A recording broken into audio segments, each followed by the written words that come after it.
Chapter 2. Heidi goes to Frankfurt. It was near the end of Heidi's second happy winter with grandfather. One day, the village pastor came to the hut. He was angry at grandfather because Heidi wasn't in school.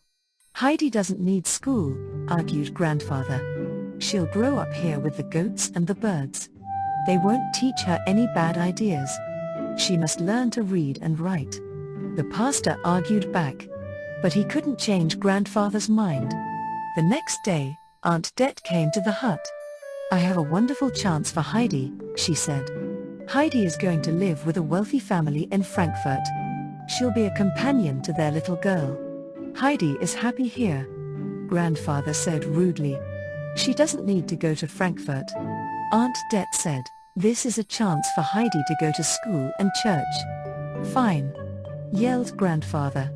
"Then take her, and don't ever come back." Heidi didn't want to leave grandfather to go to Frankfurt. But Aunt Dete lied to her that they would be back in a day or two. "You can even bring fresh bread for Granny," said Aunt Dete. This idea pleased Heidi. Granny had trouble eating black, hard bread. They left so quickly that Heidi couldn't even say goodbye to Peter. Dete took Heidi to a large house in Frankfurt.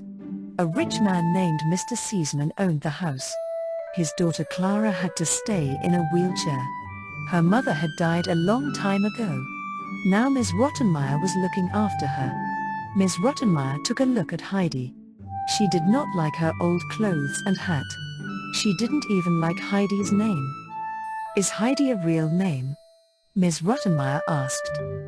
"Her mother named her Adelheid," Aunt Dete explained. "Then we shall call her Adelheid," said Ms. Rottenmeier. Later, when Ms. Rottenmeier was away, Clara said, "I'll call you Heidi if you want." "It doesn't matter," said Heidi. "I'll be going home tomorrow with some fresh bread." "No," said Clara. "You came here to stay with me." At the dinner table, Heidi was happy to find fresh bread on her plate. She put it in her pocket. A servant, Sebastian, brought a dish of food for Heidi. She didn't know what to do with it. She had never eaten this way before. Then Ms. Rottenmeier told Heidi how she should behave at the table for a long time. But while she was talking, Heidi fell asleep. When Heidi awoke, she didn't know where she was. She remembered that she was in Frankfurt. She was afraid. A few days later, Heidi went for a walk while Clara was resting. Sebastian told her to look at the whole city from the church tower. When she climbed up to the top of the tower, all she could see was buildings. There were no mountains and trees. The church keeper could see that she was disappointed. So he showed her a basket of kittens. "You can have them," he said. "I'll deliver them to your house." "Oh yes," said Heidi. "But can I have 2 of them now?" The keeper gave Heidi 2 kittens. When she got home, everyone was waiting for her. Ms. Rottenmeier was angry. "Who said you could leave the house?" she asked. "Meow," a sound came from Heidi's pocket. Ms. Rottenmeier screamed. She was afraid of cats.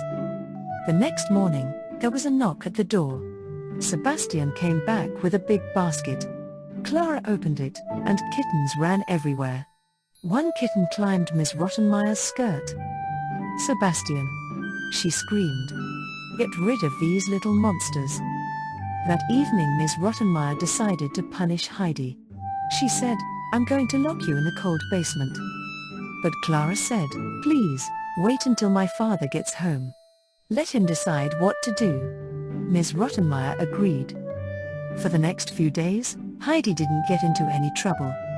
But she was homesick,